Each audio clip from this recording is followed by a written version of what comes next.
Vaccine के लिए इतनी मारामारी है क्योंकि लोग इसकी अहमियत समझ गए हैं।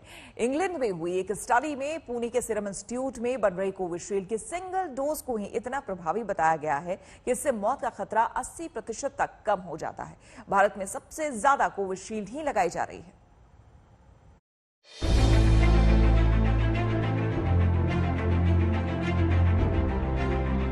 कोरोना से अगर लड़ा जा सकता है, कोरोना से अगर बचा जा सकता है, कोरोना को अगर रोका जा सकता है, तो सिर्फ और सिर्फ वैक्सीनेशन से। लेकिन अगर किसी को भी वैक्सीन पर अब भी कोई संदेह है तो उस संदेह को तत्काल दूर कर लीजिए, क्योंकि वायरस से लड़ने और जान बचाने में वैक्सीन कितनी कारगर है, इस पर इंग्लैंड से आई नई रिसर्च का डेटा आया है।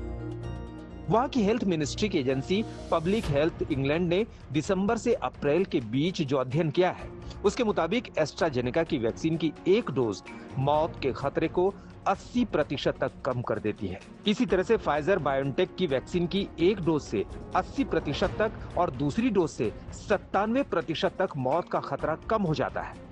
इस अध्ययन के मुताबिक जिन लोगों को वैक्सीन नहीं लगी, उनके मुकाबले वैक्सीनेटेड व्यक्ति को एस्ट्राजेनेका वैक्सीन की सिंगल डोज से 55% और फाइजर की वैक्सीन की सिंगल डोज से 44% तक खतरे से सुरक्षा मिलती है। एस्ट्राजेनेका वैक्सीन एक वेक्टर्ड वैक्सीन है। उसकी इक्विवेलेंट वैक्सीन इंडिया में जो है उसका नाम कोविशील्ड है। रिसेंटली एक नया डेटा पब्लिश हुआ है पब्लिक हेल्थ इंग्लैंड के द्वारा, जिसमें एस्ट्राजेनेका की एक वैक्सीन के शॉट के बाद देखा गया कि 80% लेस रिस्क है डेथ का। हम भी सिमिलर ऑब्जर्वेशन इंडिया में देख रहे हैं। जिन लोगों को एक शॉट भी अगर वैक्सीन का लगा है, उनमें जो रिस्क है डेथ का वो काफी कम है as compared to non vaccinated patients. ये आंकड़े इस बात का सबूत है कि वैक्सीन ही कोरोना के तूफान में बचाव का सबसे कारगर तरीका है और इसी से लाखों जानें बचाई जा सकती हैं। शायद यही वजह है कि इंग्लैंड में इस रविवार को कोरोना वायरस की वजह से एक भी मृत्यु रिपोर्ट नहीं हुई है। वहीं इंग्लैंड में जनवरी को दूसरी लहर कोरोना वायरस की चली थी। 67% पॉपुलेशन का टीकाकरण इस समय इंग्लैंड में हो चुका है और लॉकडाउन के भी रूल्स अभी रिलैक्स किए जा रहे हैं। ये वैक्सीनेशन पर भारत के लिए सीखने वाली बात है और सुकून देने वाली खबर एस्ट्राजेनेका वैक्सीन पर है, जिससे मौत का खतरा 80% तक कम हो जाने की बात इंग्लैंड के अध्ययन में की गई है, क्योंकि एस्ट्राजेनेका वैक्सीन ही कोविशील्ड के नाम से भारत के टीकाकरण अभियान में सबसे ज्यादा लगाई जा रही है और जिसका उत्पादन पुणे का सीरम इंस्टीट्यूट कर रहा है। भारत में अब तक कोविशील्ड की करीब 15 करोड़ 66 लाख डोज लगाई जा चुकी है, जबकि भारत बायोटेक की कोवैक्सीन की करीब 1 करोड़ 71 लाख डोज लगाई जा चुकी है। तो ये दोनों देशों में जब स्टडीज हो गई, फर्स्ट डोज के ऊपर हेल्थ केयर वर्कर्स के ऊपर ये काम किया गया और उसमें देखा गया कि एक डोज के बाद ही हमें काफ़ी अच्छा असर मिल सकता है और ये हो सकता है। तो ये तीनों स्टडीज अगर हम देखेंगे साथ में, तो इसका मतलब ये है कि 2 डोसेज की भी ज़रूरत शायद नहीं होगी, 1 डोज से ही काम हो जाएगा। अब कोविशील्ड पर तो इंग्लैंड से पक्की रिसर्च आ गई कि वायरस से मौत का खतरा ये कम से कम कर देती है और कोवैक्सीन के बारे में तो दुनिया भर के बड़े एक्सपर्ट्स कह चुके हैं कि ये नए वेरिएंट्स पर भी कारगर है। इसलिए अब देश की पूरी ताकत वैक्सीनेशन को हर हाल में तेज करने पर लगनी चाहिए, जिससे से ज्यादा लोगों की जान बचाई जा सके, क्योंकि कोरोना वायरस देश में हर घंटे 161 लोगों की जान ले रहा है। पिछले 24 घंटे में 3,29,000 नए केस आए हैं और 3,876 लोगों की जान गई। लेकिन ये भी सरकारी आंकड़े हैं। एक्सपर्ट्स की माने तो असली आंकड़े 4 से 5 गुना ज्यादा है। भारत में अब तक कोरोना से करीब 2.5 लाख लोग मारे गए हैं, लेकिन मेडिकल जर्नल लासेंट के मुताबिक अनुमान यह है कि 1 अगस्त तक भारत में कोरोना से मौत का आंकड़ा करीब 10 लाख तक पहुंच सकता है।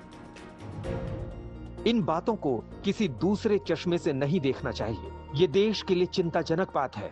इसे हर हाल में गंभीरता से लेना ही होगा। वैक्सीनेशन से ही बचाव है, उस पर राजनीति छोड़कर पूरी ताकत लगानी चाहिए। आज तक ब्यूरो। अमेरिका में बच्चों की वैक्सीन को भी मंजूरी मिल गई है। अब सबको उम्मीद होगी कि बच्चों की वैक्सीन भारत में भी आने में ज्यादा देर नहीं लगेगी और देर लगनी भी नहीं चाहिए, क्योंकि आने वाले वक्त में बच्चों पर सबसे ज्यादा खतरा बताया गया है।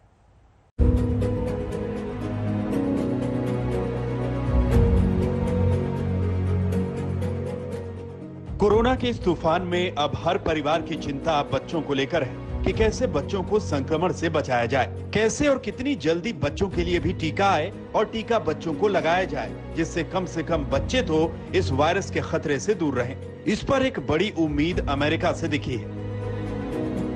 अमेरिका में 12 से 15 साल के बच्चों के लिए फाइजर की वैक्सीन को मंजूरी मिल गई है। इसका ट्रायल 12 से 15 साल की उम्र के 2000 बच्चों पर हुआ था, जिसके बाद इस वैक्सीन को बच्चों के लिए प्रभावी और सुरक्षित पाया गया। इस डबल डोज वैक्सीन के अच्छे नतीजों के बाद अमेरिका में इमरजेंसी इस्तेमाल के लिए वहां के फूड एंड ड्रग एडमिनिस्ट्रेशन ने मंजूरी दी। इससे बच्चों का टीकाकरण भी गुरुवार से शुरू हो जाएगा। अमेरिका में तेजी से बच्चों की वैक्सीन पर काम इसलिए हुआ क्योंकि नए नए वेरिएंट से बच्चों के लिए खतरा लगातार बढ़ता जा रहा है। खुद अमेरिका में 11 से 17 साल की उम्र के करीब 15 लाख बच्चे अब तक संक्रमण का शिकार हो चुके हैं। इस खतरे से निपटने के लिए बच्चों की कोरोना वैक्सीन पर काम करना बहुत जरूरी था। अमेरिका और कनाडा जैसे देशों में फाइजर बायोएनटेक ने ट्रायल किए और फिर अच्छे नतीजों के बाद बच्चों की वैक्सीन को मंजूरी मिली। कनाडा पहला देश था जहां कुछ दिन पहले ही फाइजर की इसी वैक्सीन को मंजूरी दी गई थी। इससे कनाडा में 12 से 15 साल की उम्र के बच्चों का टीकाकरण शुरू होगा। कनाडा में 6 महीने से 11 साल तक के बच्चों के लिए भी वैक्सीन की तैयारी चल रही है। इस वैक्सीन पर भी फाइजर और बायोएनटेक रिसर्च काम कर रही है। ये बहुत अच्छा स्टेप है। बच्चों में वैक्सीनेशन बहुत ज्यादा जरूरी है क्योंकि ये सबसे बड़ा वल्नरेबल ग्रुप है। बच्चे इतनी जल्दी काबू में नहीं रहते हैं। उनको हर एक हैंड हाइजीन सिखाना या मास्क पहनना या उनको समझाना कि बाहर नहीं जाना है, ये सारी चीजें बहुत डिफिकल्ट होती हैं। तो वो खुद तो खतरे में है ही आने वाली वेव्स में, बट साथ ही साथ आसपास जो उनके घर वाले हैं वो भी उनकी वजह से इन्फेक्ट हो सकते हैं। तो ये बहुत अच्छा स्टेप है जो फाइजर वैक्सीनेशन यूएस में चालू हुई है। जल्द ही इंडिया में भी ये चालू होना चाहिए और बच्चों को भी वैक्सीनेशन देनी चाहिए, क्योंकि अभी तक जो स्टडीज आई हैं वैक्सीनेशन की बच्चों में वो एब्सोल्युटली सेफ हैं और उनको भी इक्वली प्रोटेक्शन मिल रहा है इस पर्टिकुलर कोविड से। उन्होंने देखा कि 12 साल से 15 साल तक के बच्चों को फाइजर का वैक्सीन अगर देते हैं तो उसका असर 100% मिलता है। उनके प्लेसिबो ग्रुप में 18 केसेस आ गए और वैक्सीन ग्रुप में एक भी केसेस नहीं आया। तो इसका मतलब ये हो गया कि ये 100% असर दिखाई देता है। और ये स्टडी होने के बाद, फाइजर का स्टडी पब्लिश होने के बाद यूएसए ने तय कर लिया कि हम ये कर लेंगे और छोटे बच्चों को हम वैक्सीन ये दे देंगे। ज्यादातर देशों में अभी 18+ आबादी को ही टीका लगाया जा रहा है। कहीं कहीं टीकाकरण की न्यूनतम उम्र 16 साल भी है, लेकिन इससे कम उम्र के बच्चों को कोरोना का टीका कहीं भी नहीं लगाया जा रहा। लेकिन अमेरिका और कनाडा जैसे देशों की पहल के बाद पूरी दुनिया में उम्मीद जगी है कि बच्चों के लिए वैक्सीन का अब ज्यादा इंतजार नहीं करना होगा।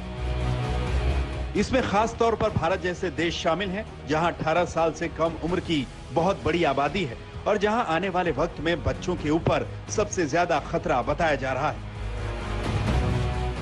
0 से लेकर 18 साल तक के एज ग्रुप की आबादी देश की कुल आबादी का 30% है। इस आबादी में वायरस से लड़ने वाली हर्ड इम्यूनिटी तक तैयार नहीं हो सकती जब तक कि इनका वैक्सीनेशन नहीं होता, और अगर वैक्सीनेशन नहीं होगा तो आने वाले वक्त में बच्चे ही इन्फेक्शन के करियर बन जाएंगे और दूसरों को संक्रमित करेंगे। जब तक भारत में 18 साल से कम उम्र की आबादी के लिए वैक्सीन नहीं आती, जब तक इनका वैक्सीनेशन नहीं होता, तब तक खतरा हमेशा बना रहेगा और इसीलिए बच्चों को लेकर सभी सहमे हैं। अब सवाल यह है कि जैसे अमेरिका और कनाडा में कम उम्र के बच्चों की वैक्सीन को मंजूरी दी गई और वहां इनका टीकाकरण भी शुरू हो रहा है, क्या वैसा ही जोर भारत में भी लगाया जाएगा? आज तक ब्यूरो। अमेरिका, कनाडा जैसे देश तो बच्चों के लिए भी वैक्सीन लेकर आ गए हैं, लेकिन हमारे यहाँ पूरा ध्यान पॉलिटिक्स पर है कि कैसे एक दूसरे के खिलाफ पॉलिटिकल स्कोर खड़े किए जाए। ऐसा तब हो रहा है जब आज भी रोज मौत का आंकड़ा 3 से 4 हजार तक है और जब रोज आने वाले नए केस 3 से 4 लाख के करीब हैं।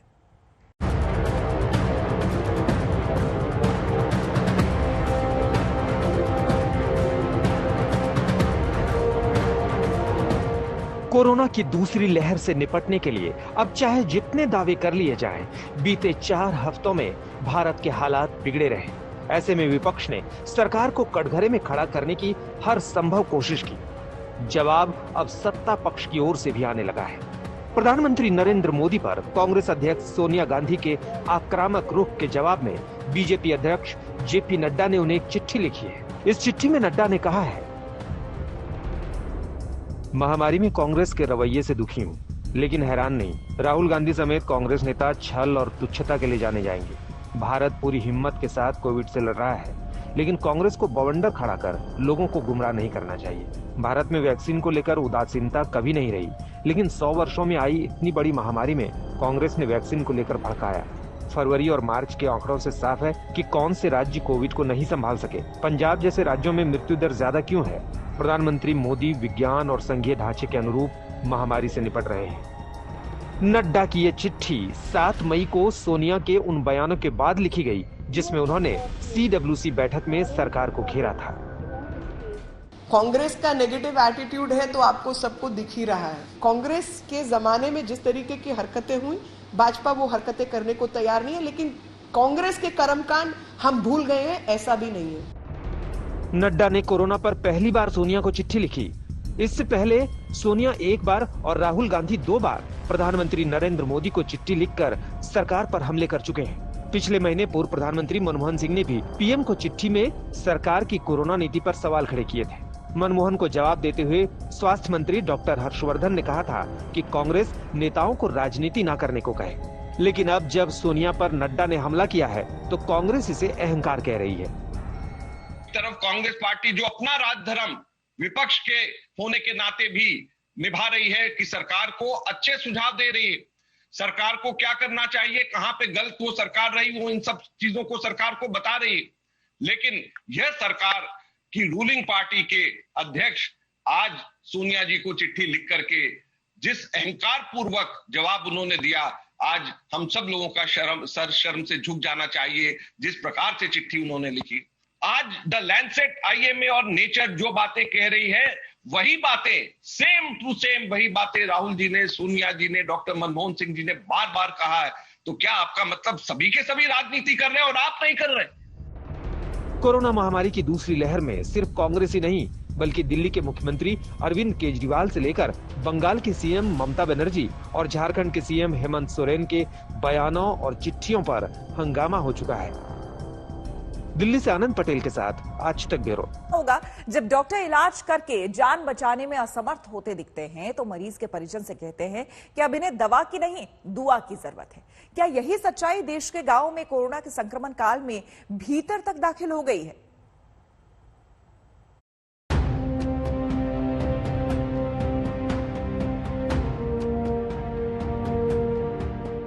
जिस वक्त देश में ऑक्सीजन, इंजेक्शन और दवाओं की किल्लत से जूझता भारत का नागरिक इलाज के लिए सोशल मीडिया पर चिरौरी करता और अस्पतालों के बाहर चप्पल घिसता दिखता है,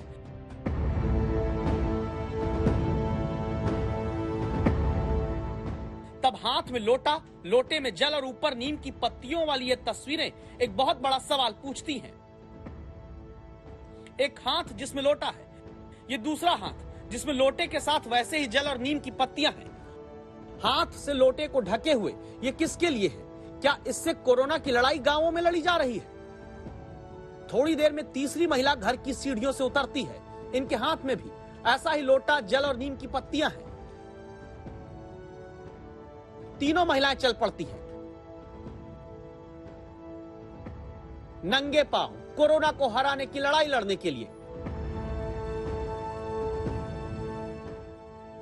कुछ पल में चौथी महिला गांव की इसी प्रक्रिया में हाथ में लोटा लेकर जुड़ जाती है। उत्तर प्रदेश के महाराजगंज के गांव में आखिर इस तस्वीर की कहानी क्या है? क्योंकि यह तस्वीर आज बताएगी कि सिस्टम, सरकार, सरकारी व्यवस्था की दवा पर भरोसा टूटता है तो ऊपर वाले की दुआ के भरोसे जनता हो जाती है। इसे आस्था कह लीजिए या अंधविश्वास। महाराजगंज जिले के सुदूर गांव में ये महिलाएं पूजा पाठ करने जा रही हैं। अब पूजा पाठ कोई बहुत बड़ी बात नहीं है, लेकिन ये पूजा इस धारणा के साथ है, इस मान्यता के साथ है और इस विश्वास के साथ है कि जो महामारी गांवों तक पहुंच के लोगों को अपनी चपेट में ले रही है। महाराजगंज जिले में ऐसे कई गांव हैं जहां सप्ताह भर में कई लोगों की मृत्यु हुई है। गांव में लोग बुखार से पीड़ित हैं, ज्वर से परेशान हैं। अस्पतालों में जो किल्लतें हैं उसकी जानकारी हर किसी को गांव तक पहुंचने लगी है। डर का माहौल है और ऐसे में ये महिलाएं इस विश्वास से निकल रही हैं कि पूजा पाठ करने से शायद ये महामारी शांत हो जाएगी। विश्वास तो है, कहाँ से पिछले बार ऐसे कुछ कम हो गया था। एक गांव नहीं, हम इस गांव के देखिए 4 महिलाएं यहाँ निकल रही हैं, देखिए दूसरे गांव से भी महिलाओं का जत्था निकल रहा है और ये सब गांव के अलग अलग रास्तों से निकल के जा रहे हैं और इस आस्था विश्वास के साथ एक जगह पर जा रहे हैं जल चढ़ाने के लिए, इस विश्वास के साथ कि शायद कोई ईश्वरीय शक्ति आए और इस महामारी से उनके गांव को बचा सके। महाराजगंज के इस गांव में सिर्फ महिलाएं नहीं, पुरुष भी आस्था के जल से कोरोना का विसर्जन करना चाहते हैं। सारे लोग आकर एक लाइन में खड़े होते हैं। कोई नीम की पत्ती लेकर आया, कोई गुड़हल का फूल लेकर। अगले पल ये सभी ग्रामीण लोग डूबते सूरज को जल चढ़ाते हैं, फूल और नीम की पत्ती अर्पित करते हैं।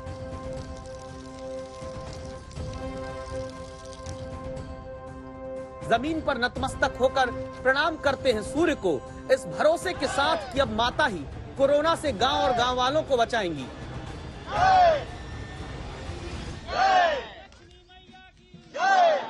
हम लोग को विश्वास है कि माता शक्ति हम लोग को इन चीजों से, इन बीमारियों से बचाएंगी। कितने दिनों का अनुष्ठान होता है और क्या क्या करते हैं? 9 दिनों का अनुष्ठान है और सुबह उगते सूरज को, शाम को डूबते सूरज को हम लोग ये जल चढ़ाते हैं। इसमें फूल, नीम की पत्ती, हल्दी ये सब रहता है। और क्या प्रार्थना करते हैं उस समय? अब प्रार्थना ये करते हैं कि हे माता शक्ति हमको अच्छे सुखी रखें, अच्छे जीवन दें, सबको, पूरे गांव को। पिछले 3 दिनों से ये रीतियां यहाँ पर चलाई जा रही हैं, खासकर महाराजगंज जिले के अलग अलग गांवों में सुबह और शाम, और 9 दिनों की ये जो पूरी रीतियां हैं इस विश्वास के साथ कि ईश्वर इनकी मदद करेगा इस लड़ाई में कोविड से। सबसे बड़ी चुनौती है गांव में महिलाओं और पुरुषों की संख्या को देखते हुए। भीड़ ज्यादा है लेकिन कम से कम सोशल डिस्टेंसिंग यहाँ थोड़ी बहुत दिखाई पड़ती है। इसे डर कह लीजिए या जागरूकता, लेकिन फिलहाल आस्था विज्ञान पर भारी पड़ रही है। आखिर ये नौबत क्यों आई? आज तक की दस्तक में इसका कारण भी हम आपको थोड़ी ही देर में बताएंगे, लेकिन उससे पहले ये जान लीजिए कि सिर्फ पूर्वी उत्तर प्रदेश के महाराजगंज में नहीं बल्कि पश्चिमी यूपी में आने वाले आगरा के गांवों तक कोरोना से बचने के लिए पूजा पाठ का ही सहारा ग्रामीण लेते ज्यादा दिखते हैं। उत्तर प्रदेश ही नहीं बल्कि हरियाणा में भिवानी के सीआईडी कार्यालय तक में कोरोना से बचने के लिए हवन पूजन अधिकारियों ने करा दिया। आप भी ये जानते और मानते हैं कि सूर्य को सुबह शाम जल चढ़ाने से कोरोना के संक्रमण को नहीं रोका जा सकता है। आप भी ये जानते हैं कि हवन करने से कोरोना के वायरस को खत्म नहीं किया जा सकता। लेकिन जब ग्रामीण स्वास्थ्य केंद्रों पर ताला लगा हुआ, जब ग्रामीणों के लिए बने अस्पताल में डॉक्टर की जगह जानवरों के लिए भूसा भरा दिखने लगे, जब मरीजों के इलाज के लिए आए वेंटिलेटर की पॉलीथीन भी प्रशासन 8 महीने तक नहीं हटवा पाए, जब इलाज मिलना तो दूर, मौत के बाद एम्बुलेंस भी ना मिले और बेटे को ऑटो में मां का शव यूं ले जाना पड़ रहा हो, तब जनता के सामने इस बात को स्वीकार करने के अलावा कोई चारा नहीं रह जाता कि अब भगवान का ही सहारा है। और तब दवा की जगह लोटा ले लेता है, इंजेक्शन की जगह जल, ऑक्सीजन की जगह नीम की पत्तियां और मेडिकल साइंस की जगह आस्था का आसरा ही कोरोना को हराने के लिए गांव वालों की आखिरी उम्मीद बनाकर छोड़ दिया जाता है। आगरा से जितेंद्र बहादुर सिंह के साथ आशुतोष मिश्रा, महाराजगंज आज तक।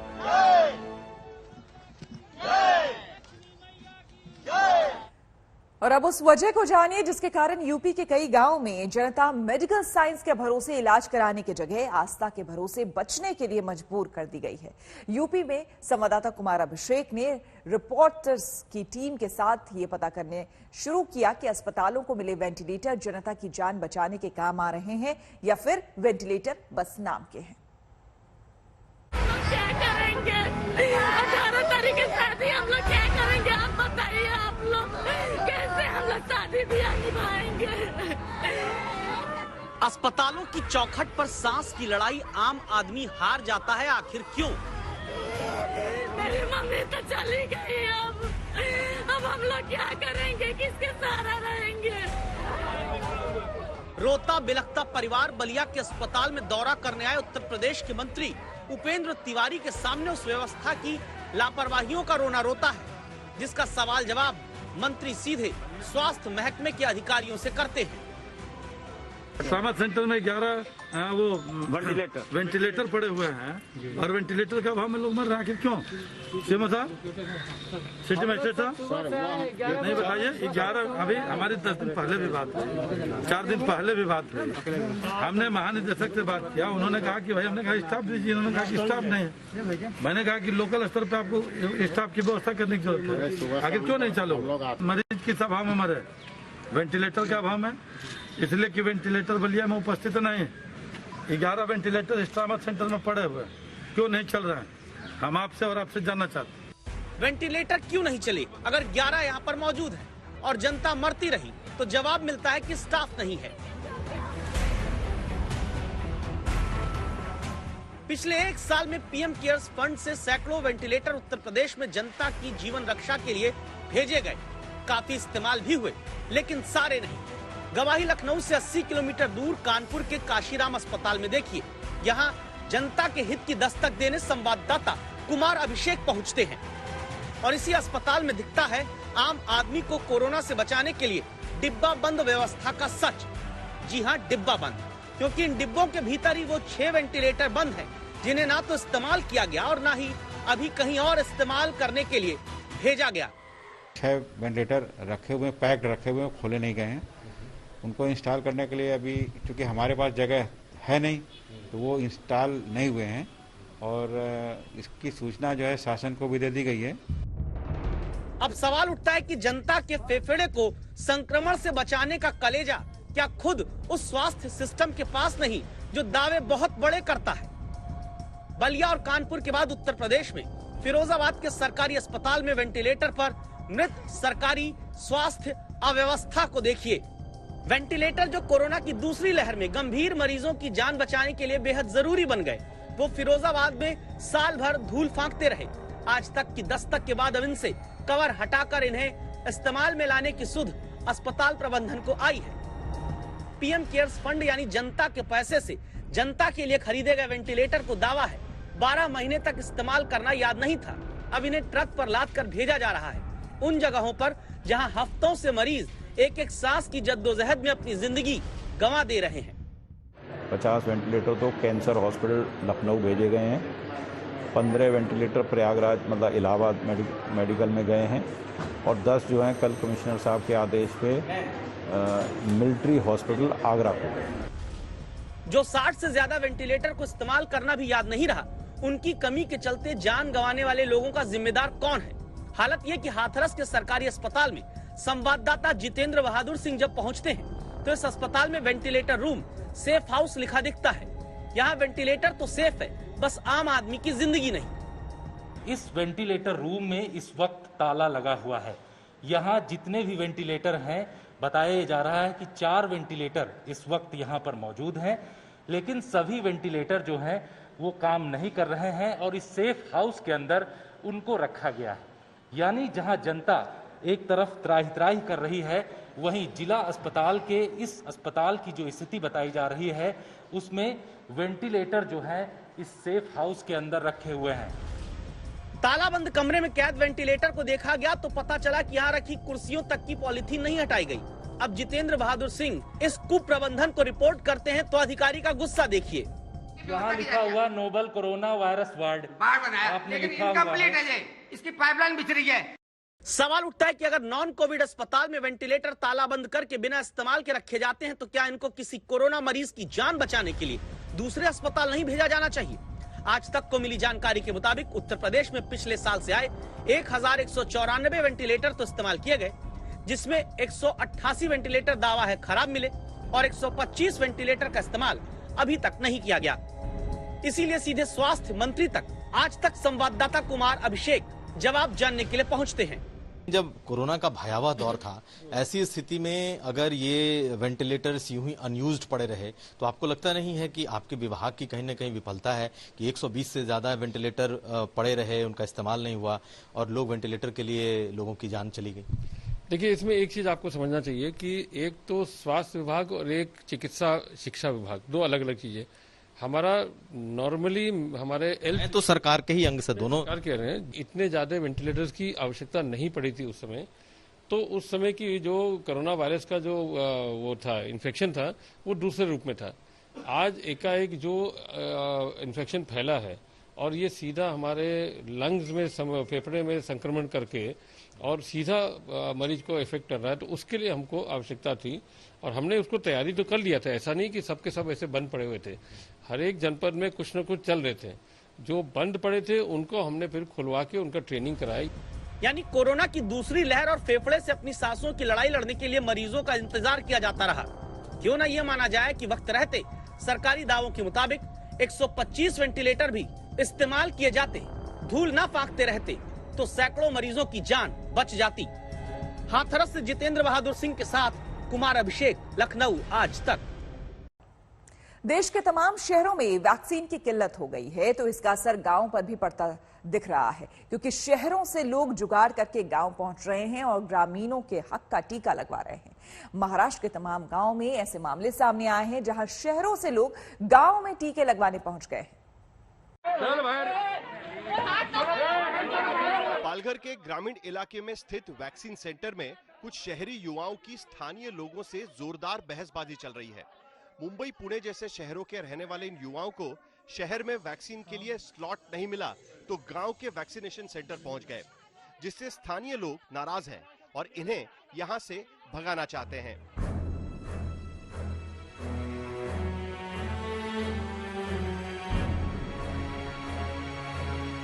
खासकर आदिवासी इलाकों में लोगों में वैक्सीन को लेकर जागरूकता भी नहीं है। जिन लोगों को थोड़ी बहुत जानकारी है तो उनके पास इंटरनेट नहीं है, लेकिन वैक्सीन ना लगवाने की बड़ी वजह वैक्सीन के बारे में जानकारी का अभाव है। वैक्सीन मिला आपको? नहीं। और वैक्सीन लगाओगे? नहीं लगाऊंगी, जब जरूरत पड़ेगी जब भी लगाऊंगी। अभी कैसे आपको मालूम गिरेगा कि अभी जरूरत पड़ रहा है आपको? लेकिन हम लोग ऐसे काम करते, लेकिन वजन उठाते, धूप में काम करते हैं। हाँ, हम लोग वैक्सीन नहीं चाहिए आपको? जब जरूरत पडेगी जब लेंगे हम लोग, ऐसे नाही लेंगे। असं कोणी आलेच नाही, आम्ही वॅक्सिन कशी घेणार? आमच्या दारापर्यंत कोणी आलेच नाही आम्हाला सांगायला की असं झालंय, तुम्ही वॅक्सिन घ्या, काय तुम्ही दवाखान्यात जा, असं कोणी आलेच नाही आमच्यापर्यंत। पर जब शहरी इलाकों में वैक्सीन का स्लॉट ना मिलने से परेशान युवा आदिवासी ग्रामीण इलाकों का रुख करने लगे तो गांव वालों में भी थोड़ी चेतना आई और इसका विरोध शुरू हो गया। हमारा पालघर जिले से ज़्यादा मुंबई से, गुजरात से लोग आ रहे हैं। इसकी वजह से हमारे जिले में से जो है और राइवल एरिया है, दुर्गम क्षेत्र है, बहुत सारे इधर नेट का प्रॉब्लम है, तो हमारे जिले इधर के युवकों को लसीकरण से नहीं मिल रहा है। इसलिए हम लोग खुद इधर जो बाहर के गुजरात के और बम्बई से आए थे उनको हम लोग ने उसने देखा, मैं थे, अरुण माने थे, अक्षय संख्य थे, अमोल पाटिल हमारे आरोग्य सभापति वो भी थे, उन लोग को उस दिन हम लोग ने इधर से भगाया। अगर ऐसा ही चलता रहा तो हमारे जिले के जो युवक है उनके बारे में प्रशासन ने कुछ तो भी सोचना मांगता है। क्या ऑनलाइन में हमारे इधर लोगों को लसीकरण हो ही नहीं रहा है, ज्यादा से ज्यादा बड़े पैमाने में सब बाहर के ही लोग आ रहे हैं और हमारे इधर के लोग जाएंगे किधर, उन लोगों को लसीकरण किधर करेंगे वो लोग, यही हमारी शिकायत है। और हम लोग शासन को यही बोलते हैं कि हमारे इधर ऑफलाइन की सुविधा जल्द से जल्द की जाए। सिर्फ मुंबई ही नहीं, लेकिन गुजरात से भी 18 से 44 आयु वर्ग के लोग पालघर आकर वैक्सीन लगवा रहे हैं। ये महाराष्ट्र के औरंगाबाद के ग्रामीण इलाके की तस्वीर है। शहरों से वैक्सीन लगवाने आए लोगों को विरोध हो रहा है। गांव वालों का कहना है कि उनके पास इंटरनेट या तो है ही नहीं, है तो बहुत स्लो है। गांव में रहने वाले बहुत सारे लोग तो अब भी इंटरनेट का उपयोग करना नहीं जानते। इसका फायदा शहर के लोग उठाते हैं, इसीलिए वैक्सीन के लिए ऑफलाइन बुकिंग शुरू करनी चाहिए। पीएससी के अंदर 43 गांव है, जिसकी लोक संख्या कम से कम 50,000 के ऊपर है। अगर एक दिन में 100 लोगों को टीकाकरण कराएंगे तो उसमें कम से कम 1-2 साल लगेंगे गाँव को ये पीएससी अंतर्गत। लेकिन सबसे पहली ये बात है कि जो आपने ऐप और उसमें रजिस्ट्रेशन करवाया है वो रजिस्ट्रेशन शहरों के लोग आके कर रहे हैं, जिसमें 99% लोग शहरों के हैं, जिसमें पुणे के लोग हैं, औरंगाबाद के लोग हैं। औरंगाबाद जिला परिषद के मुताबिक यहाँ के ग्रामीण इलाकों में 80% वैक्सीन शहर के लोग आकर ही लगवा रहे हैं। करमाड़ है, भेंडाड़ा में है, तो 2-3 जगह से कंप्लेंट आई थी और मैंने वहाँ पे विजिट भी की। तो हमने ऐसा पाया कि 40% लोग हैं जो आउट ऑफ डिस्ट्रिक्ट है और जो हेडक्वार्टर से जा रहे हैं वो भी एक 30-40% है। तो अगर देखा जाए तो वो ग्रामीण पीएचसी में 80% तक के लोग वो ग्रामीण इलाके के बाहर के दिखाई दे रहे हैं। पर सच ये है कि कोई भी कहीं भी जाकर वैक्सीन लगवा सकता है। ऐसा कोई नियम नहीं है जो शहर के लोगों को गांव में जाकर वैक्सीन लगवाने से रोकता हो। पुणे जिला परिषद के सीईओ के मुताबिक शहर के लोगों की भी कुछ मजबूरियां रही होंगी कि वैक्सीन लगवाने वो इतने दूर गए। ये बात सच है कि ऑलमोस्ट 200 किलोमीटर हमारे जो सबसे दूर के ब्लॉक्स एंड तालुका हैं वहाँ पर ऑलमोस्ट 200-225 किलोमीटर तक लोग जाके अपना वैक्सीनेशन करा के वापस आ रहे हैं। एक साइड की जर्नी इतनी लंबी करके जा रहे हैं, के लिए उनको पासेस चाहिए। उसी प्रकार के कुछ जो लोग एमएनसीज में काम करते हैं उनके कंपनीज ने अनिवार्य किया है, वो इंटरनेशनल पॉलिसीज उन्होंने निकाला है कि आपको वैक्सीनेशन लेना है। इसकी वजह से जो स्पेशली एमएनसीज में जो लोग काम कर रहे हैं, स्पेशली जिनको फॉरेन जाके पढ़ना है या कुछ और अपने कारणों की वजह से जिनको ट्रैवल करना है, उन सारे लोग वैक्सीनेशन के लिए अति तत्पर रहते हैं। ऑलमोस्ट इवन अगर मैं आपको बता रहा हूँ कि अगर रात को 2 बजे भी एक दिन वैक्सीनेशन का साइट ओपन करने के सेशन बुकिंग ओपन हुई थी, हमारे पुरंदर करके एक तालुका है, हम बिल्कुल पुणे के पास में, वो 3 मिनट में फिर भी सेशन साइट भर गया। महाराष्ट्र के ग्रामीण इलाकों से ऐसी बहुत शिकायतें आ रही है कि टेक्नोलॉजी में आगे शहर के लोग गाँव में जाकर वैक्सीन लगवा रहे हैं।